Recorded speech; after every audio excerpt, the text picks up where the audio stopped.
आज का जो टॉपिक है वो है सिमेट्रिकल कंपोनेंट। लास्ट क्लास तक हमने क्या पढ़ा था, बताएगा कोई? Per unit system.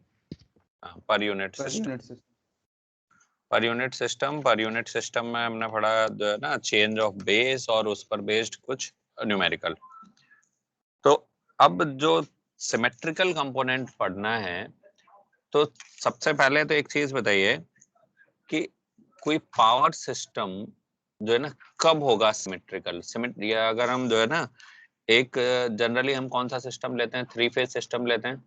Three phase 3 wire होता है या फिर होता है 3 फेज 4 वायर। तो यानी चाहे दोनों ही हो, चाहे 3 फेज 3 वायर हो चाहे 3 फेज 4 वायर, ये है 3 फेज। ये बैलेंस्ड कब होगा?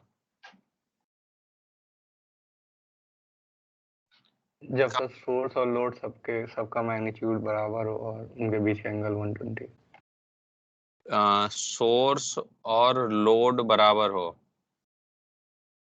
और कोई? मतलब सोर्स का मैग्नीट्यूड मतलब आपस में इक्वल हो और लोड का मैग्नीट्यूड आपस में इक्वल हो, सबके बीच का एंगल 120 हो। और भी कोई?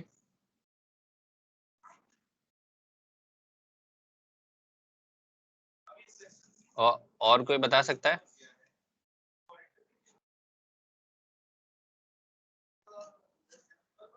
नहीं? तो चलिए ठीक है। इसमें सबसे पहली चीज ये है ना कि सेल्फ इम्पीडेंस जो ना, जो 3 फेजेस है ना, उनका सेल्फ इम्पीडेंस सेम होना चाहिए, पहली कंडीशन। दूसरी कंडीशन कि अगर कोई म्यूचुअल इम्पीडेंस है तो वो म्यूचुअल इम्पीडेंस भी सेम होना चाहिए ना। ठीक है, इनके बीच का जो फेज डिफरेंस है, फेज डिफरेंस भी 120 डिग्री। 120 डिग्री क्यों होना चाहिए? क्योंकि टोटल 360 डिग्री है ना, और 360 डिग्री को 3 फेज में अगर आप इक्वली डिस्ट्रीब्यूट करोगे तो ये कितना आएगा? 120 डिग्री। तो इसलिए इसके लिए जो फेज डिफरेंस है 120 डिग्री, और जो ये 120 डिग्री है, अब आपने मशीन में इलेक्ट्रिकल डिग्री और मैकेनिकल डिग्री पढ़ लिया होगा, तो इस 120 डिग्री को हम क्या बोलेंगे? 120 डिग्री इलेक्ट्रिकल फेज डिफरेंस होना चाहिए।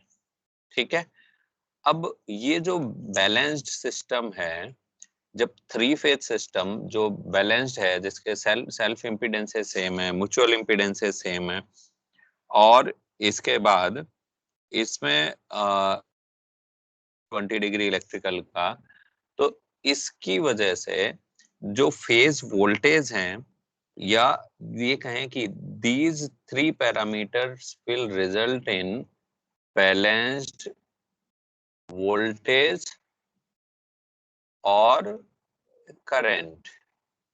बैलेंस्ड वोल्टेज और करंट इन 3 फेजेस, जो भी तीनों फेजेस है जिसमें हम लेते हैं आर वाई बी, या अब भी ये जो है ना हम लेते, अगर हमने लिया ए बी सी 3 फेजेस, चाहे ये ले लो या फिर ये ले लो, तो जो ये 3 कंडीशन है, self impedances, mutual impedance and phase difference 120 degree electrical, ये क्या करेंगे? बैलेंस्ड वोल्टेज और करंट प्रोड्यूस करेंगे इन 3 फेजेस। ये 3 फेजेस में जब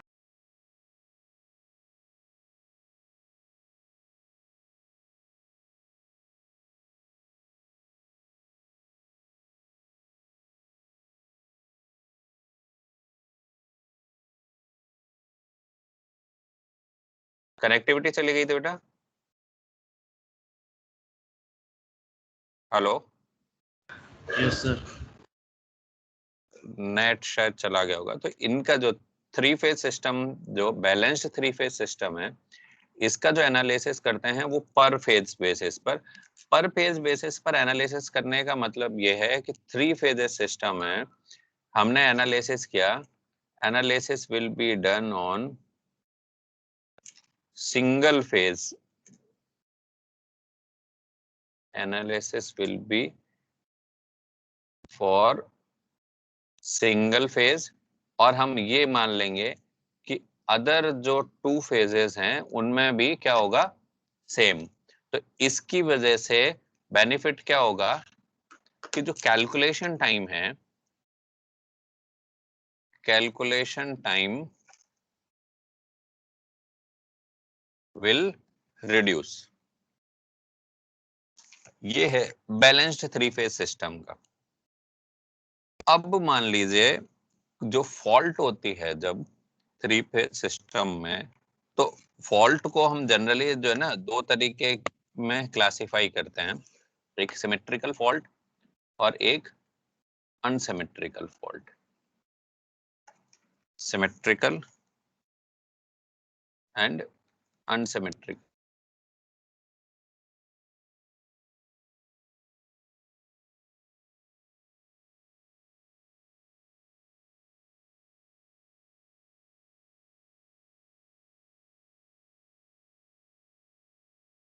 satisfied.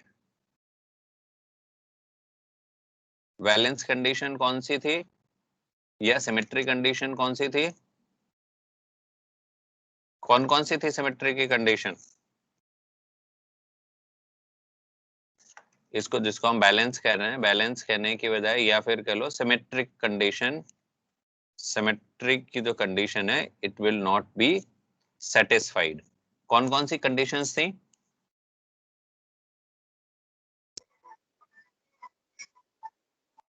Sir inductance, self inductance, mutual. Self inductance अगर है तो वो सेल्फ इम्पीडेंस वो सेम होना चाहिए, म्यूचुअल इम्पीडेंस सेम होना चाहिए, और इनकी वजह से जो है ना उनमें जो फेज डिफरेंस है वो 120 डिग्री इलेक्ट्रिकल होना चाहिए। अगर ये है तो balanced these 3 parameter will result in similar और balanced voltage and current in 3 phase system. तो जब अनसिमेट्रिकल फॉल्ट के केसेस में balance condition will not be satisfied, it means इस केस में पर phase analysis is not possible.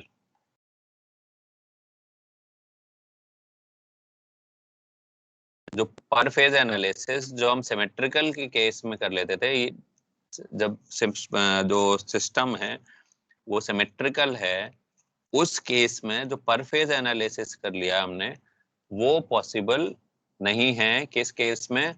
Unsymmetrical. तो जब पर फेज एनालिसिस पॉसिबल नहीं है तो क्या होगा? Calculation will be required for all 3 phases. आपको अलग अलग एक ऐसा नहीं कि एक फेज का कैलकुलेशन कर लिया और कह दिया same similar to other phases also. तो जब calculation will be required for all 3 phases, it means time consuming process. पहली चीज ये टाइम कंज्यूमिंग प्रोसेस होगा। अब बात ये आती है कि जब बैलेंस कंडीशन में हमारे पास इनके क्लियरली डिफाइंड इक्वेशंस थे, हमने पर फेज एनालिसिस कर लिया, तो जो अनसिमेट्रिकल कंडीशन है, अनसिमेट्रिकल के केस में उसका एनालिसिस किस लिए करेंगे? तो इसका एनालिसिस करने के लिए हमें रिक्वायरमेंट किसकी पड़ी? We require symmetrical component.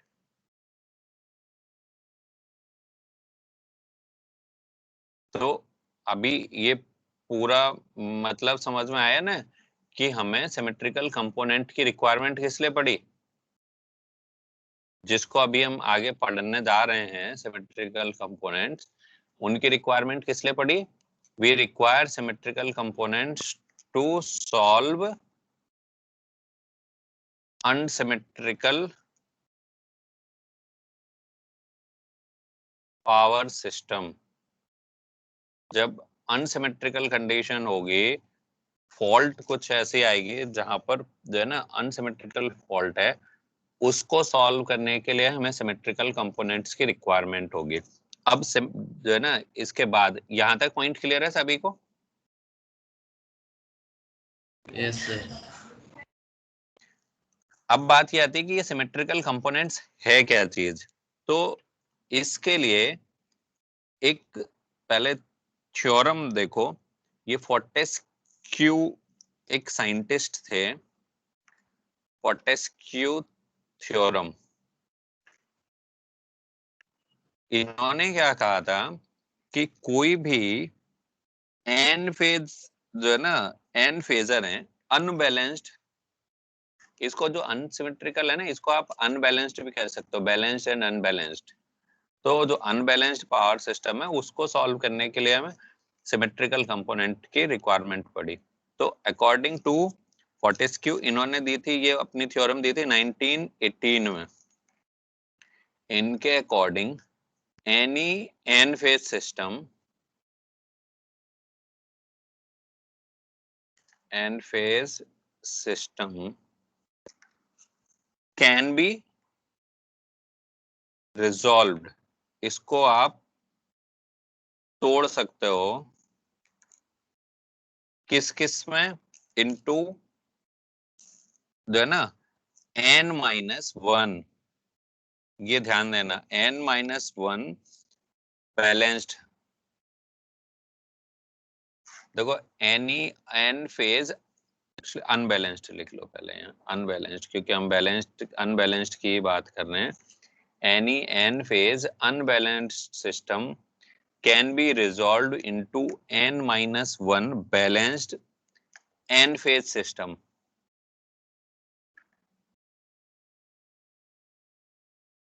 ठीक है, N phase system.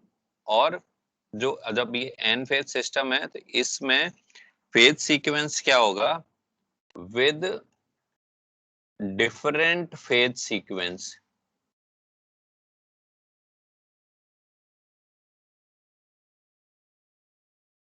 Phase sequence will be different. और एक तो क्या हुआ कि n-1 बैलेंस्ड में होगा थोड़ा, प्लस इसके बाद एक और है n-1 zero phase sequence system.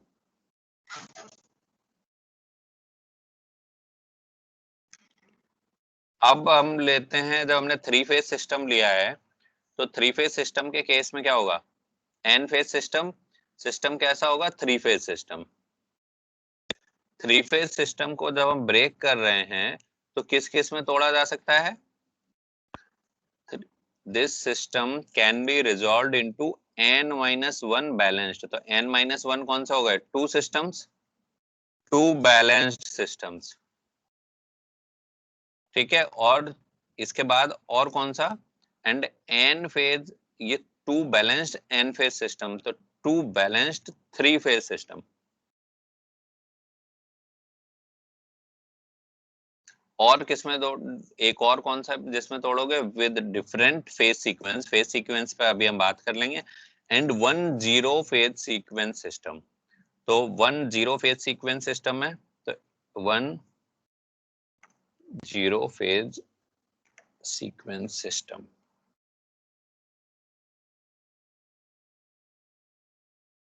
अब जो ये दो बैलेंस्ड थ्री फेज सिस्टम हैं, इनको हम बोलते हैं, क्योंकि इसमें लिखा है बैलेंस्ड, इनकी थ्योरम के अकॉर्डिंग जो इनके फेज सीक्वेंस हैं वो क्या होंगे, डिफरेंट। तो एक को हम बोलते हैं पॉजिटिव फेज एक पॉजिटिव वाला, पॉजिटिव फेज सीक्वेंस में रहेगा एक, और दूसरा किस में रहेगा, फिर पॉजिटिव के बाद दूसरा किस में रहेगा, नेगेटिव। पॉजिटिव, एक हो गया पॉजिटिव, हाँ पॉजिटिव फेज सीक्वेंस कंपोनेंट, और दूसरा अपोजिट में रहेगा तो इसको हम बोलेंगे नेगेटिव फेज सीक्वेंस। और एक तीसरा कौन सा है, जीरो। तो जो थ्री फेज सिस्टम है वो कंप्लीटली, एक थ्री फेज सिस्टम को हमने किस में ब्रेक कर दिया, एक थ्री फेज सिस्टम, ये इसको हमने ब्रेक कर दिया एक केस में पॉजिटिव फेज सीक्वेंस सिस्टम, और दूसरा नेगेटिव फेज सीक्वेंस वाला, और तीसरा कौन सा हो गया? जीरो सीक्वेंस वाला। अब एक चीज देखिए, ये जो थ्री फेज था अनबैलेंस्ड, बट ये जो होंगे ये सारे क्या होंगे? ये हो गया बैलेंस्ड, ये भी क्या होगा? बैलेंस्ड।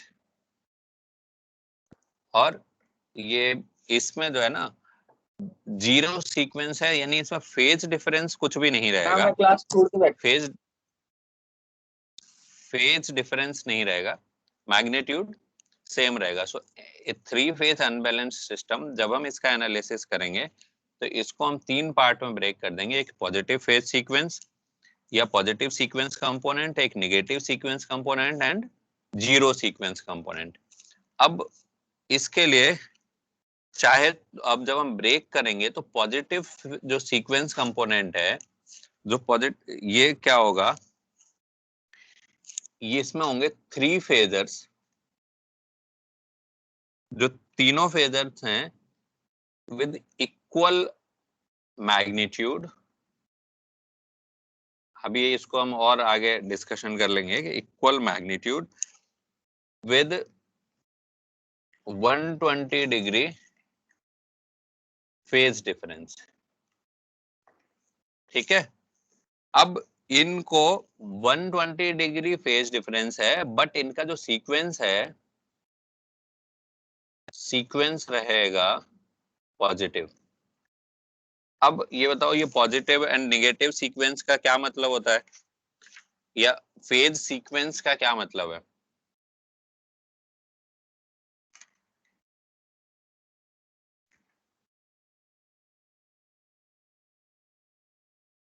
क्या समझते हो फेज सीक्वेंस है?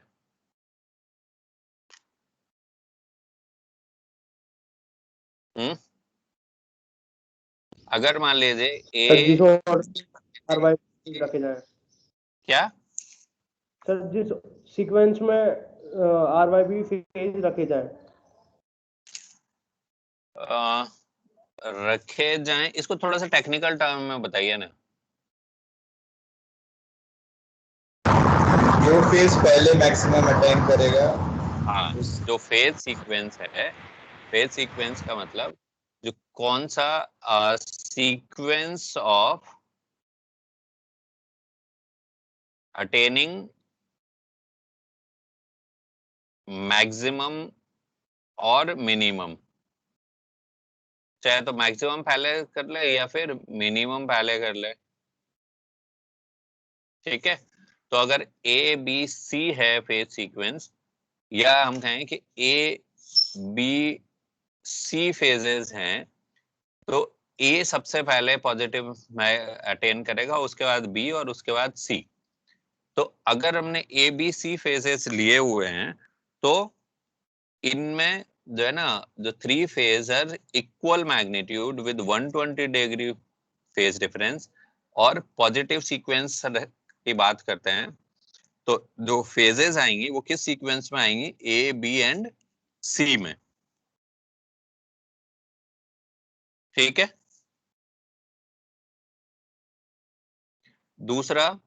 दूसरे किस पार्ट में ब्रेक करेंगे? थ्री फेजर्स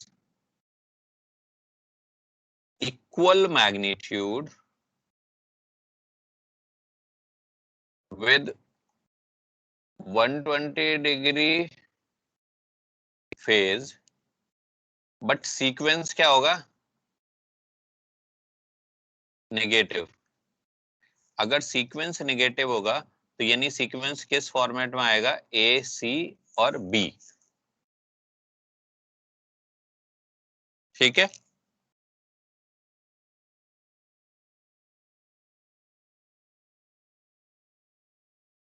ये क्लियर है?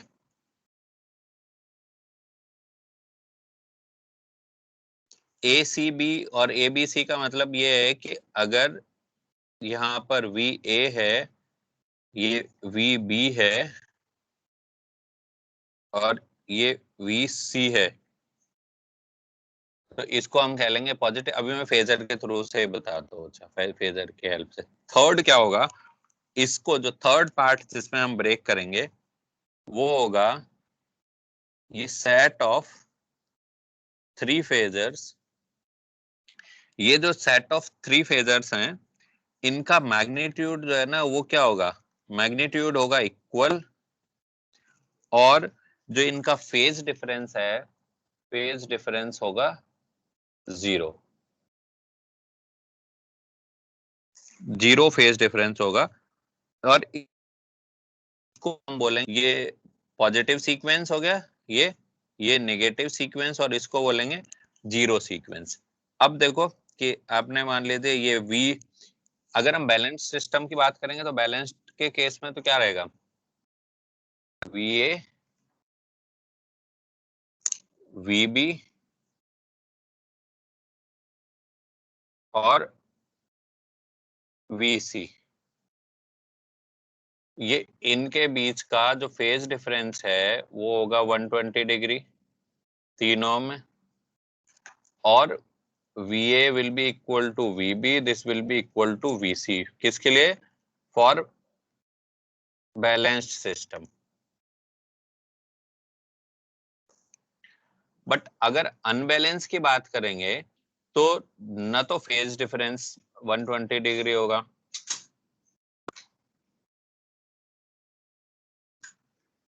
जो फेज डिफरेंस है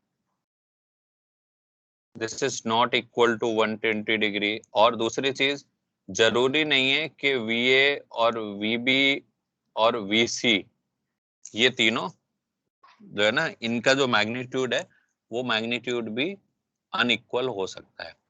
तो जब अनबैलेंस्ड है तो अनबैलेंस्ड के लिए ये हमने मान लिया VA, ये हो गया VB,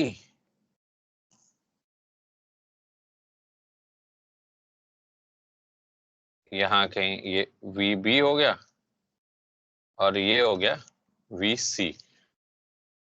तो इसमें अगर हम देखें इस केस में तो ये अनबैलेंस्ड सिस्टम हुआ, अनबैलेंस्ड सिस्टम में ये तीनों इक्वल भी नहीं है और इनका जो मैग्नीट्यूड इक्वल नहीं है और फेज डिफरेंस भी 120 डिग्री नहीं है। तो इसको क्या करेंगे, अब हम जब ये अनबैलेंस्ड सिस्टम है इसको सॉल्व करना है तो हम अकॉर्डिंग टू जो थ्योरम है उसके अकॉर्डिंग कितने पार्ट में ब्रेक करेंगे,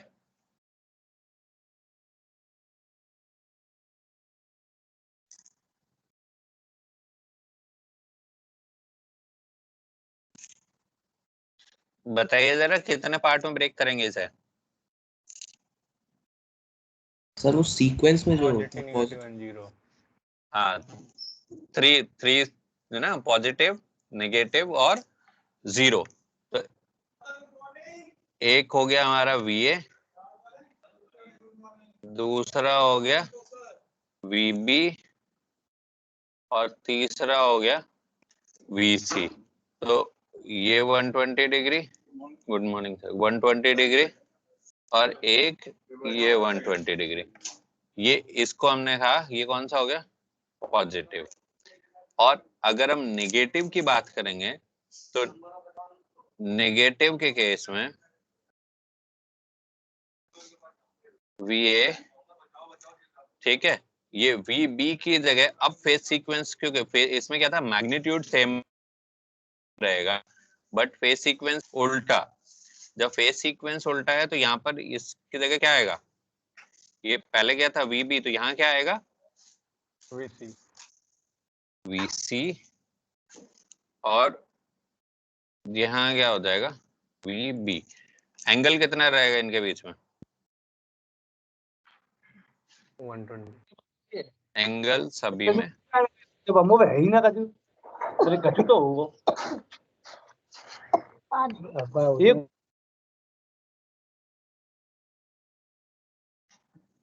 बेटा म्यूट करके रखो, जिससे पूछा जाए ना वही बोलो, ठीक है। तीसरा क्या होगा इसके बाद, जो तीसरा सीक्वेंस है इसमें ये VA VB और VC, मैग्नीट्यूड तीनों के बराबर है, और फेज डिफरेंस इनमें क्या है 0। ठीक है, तो एक अनबैलेंस्ड सिस्टम है, इस अनबैलेंस्ड सिस्टम को हमने positive, negative and zero sequence component में ब्रेक किया, जो थ्योरम पढ़ी थी हमने एज पर फोर्टेस्क्यू थ्योरम। अब इसमें रिलेशन फाइंड आउट करना है कि ये जो यहाँ पर जो है ना VA, VB, VC, अब एक चीज और ध्यान रखेंगे कि जो पॉजिटिव सीक्वेंस कंपोनेंट होते हैं, पॉजिटिव सीक्वेंस कंपोनेंट में ये जो ABC हैं, इनको हम लिखते हैं VA1, VB1 और VC1। नोटेशन हो सकता है कि आपको अलग अलग बुक में अलग अलग मिल जाए। ठीक है, जो नेगेटिव सीक्वेंस हैं इनको लिखेंगे हम VA2, VB2 एंड VC2, और जो जीरो सीक्वेंस है इनको लिखते हैं VA0, VB0 और VC0। तो पॉजिटिव सीक्वेंस जो कंपोनेंट होंगे ये होंगे VA1, VB1 और VC1। जो नेगेटिव होंगे, नेगेटिव सीक्वेंस कंपोनेंट में ये होंगे VA2, VB2, VC2, और जो जीरो सीक्वेंस होगा इसको लिखेंगे हम VA0, VB0 एंड VC0। अब बात करते हैं कि इनके जो रिलेशन है, वो रिलेशन के लिए इनमें जो है ना कि VA और VC, इनका क्या रिलेशन है करते हैं। इस ऑपरेटर को बोलते हैं अल्फा ऑपरेटर। किसी किसी में अल्फा होगा, कहीं पर इसको ए के फॉर्मेट में भी डिनोट करते हैं किसी किसी बुक में। जो ये अल्फा ऑपरेटर है, इसका काम क्या है कि जब ये ऑपरेट करेगा किसी फेजर पर, व्हेन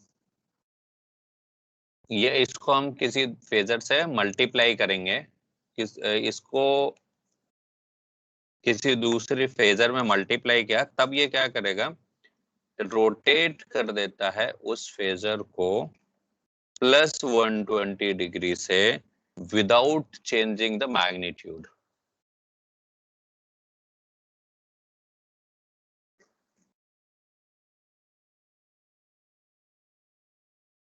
ये पॉइंट क्लियर हुआ कि अगर किसी फेजर में हम इस अल्फा का मल्टीप्लाई करेंगे तो वो फेजर जो है ना 120 डिग्री रोटेट हो जाएगा। क्लियर है? Yes sir. इसमें कुछ रिलेशन निकालने पड़ते हैं हमें। तो इट मींस अल्फा की जो वैल्यू है ये क्या हो जाएगी, मैग्नीट्यूड चेंज नहीं करता, तो यानी इसका मैग्नीट्यूड 1 रहेगा। एंगल इसका कितना होगा, 120 डिग्री। इसको हम किस तरीके से लिख सकते हैं, 1 इंटू e⁻j2π/3। इसको आप कैसे लिख सकते हो, सिस थीटा लिखते हैं ना इसे, तो cos 2π/3 प्लस j sin 2π/3, यानी इसकी वैल्यू क्या होगी, cos 120 degree plus j sin 120 degree. cos 120 की वैल्यू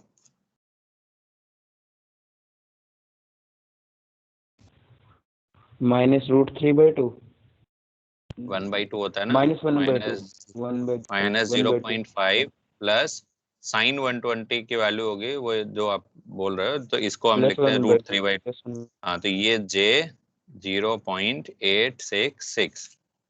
ठीक है, फिर अब मान लो मैंने क्या किया, अल्फा में अल्फा का मल्टीप्लाई किया, तो अल्फा इंटू अल्फा, तो ये इसकी वैल्यू कितनी होगी, अल्फा स्क्वायर।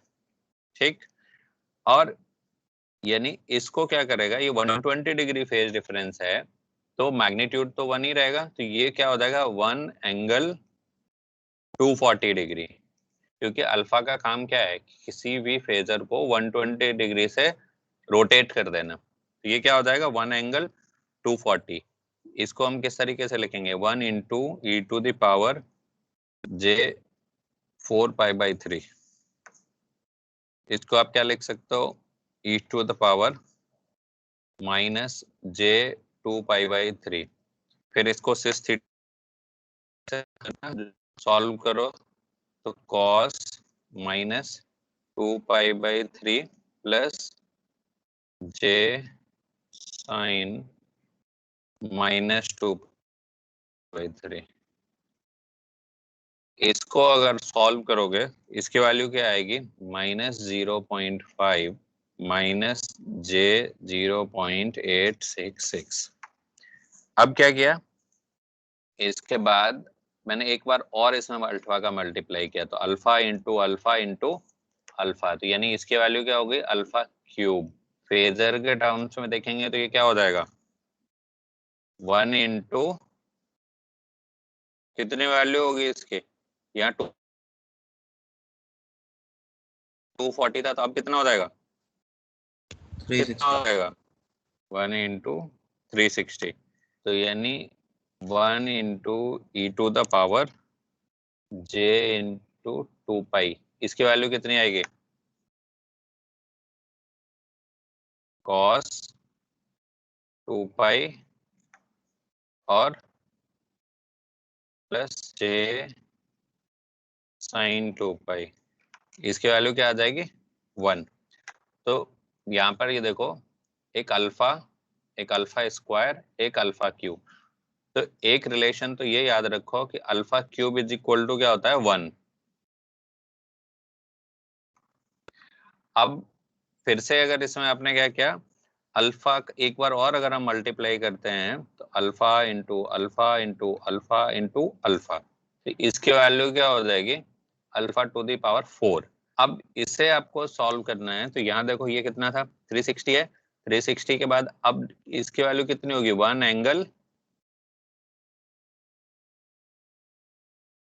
360 के बाद कितना आएगा 120। 1 एंगल 120। ये अल्फा टू द पावर 4 है, this will be equal to alpha. इसको ऐसे भी लिख सकते हो, नहीं तो दूसरे तरीके से अगर इसको समझना है तो alpha to the power 4 this can be written as alpha cube into alpha, और alpha cube is equal to 1। और तो एक तो ये रिलेशन हुआ alpha cube is equal to 1, दूसरा इसी में एक रिलेशन और निकालते हैं 1 प्लस अल्फा स्क्वायर। इसकी वैल्यू जब आप निकालोगे तो 1 प्लस अल्फा कितना है, अल्फा की वैल्यू क्या है -0.5 plus j 0.866 plus alpha square की वैल्यू कितनी है, ये है ना अल्फा स्क्वायर, तो -0.5 माइनस j 0.866।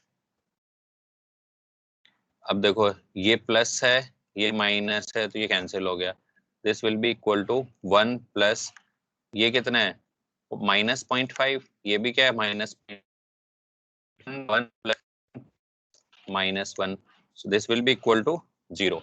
तो दो रिलेशन याद रखने हैं इससे, एक तो है alpha cube is equal to 1 और दूसरा 1 plus alpha square this will be equal to 0। ये दो रिलेशन इस अल्फा ऑपरेटर के याद रखना है आपको, ठीक है।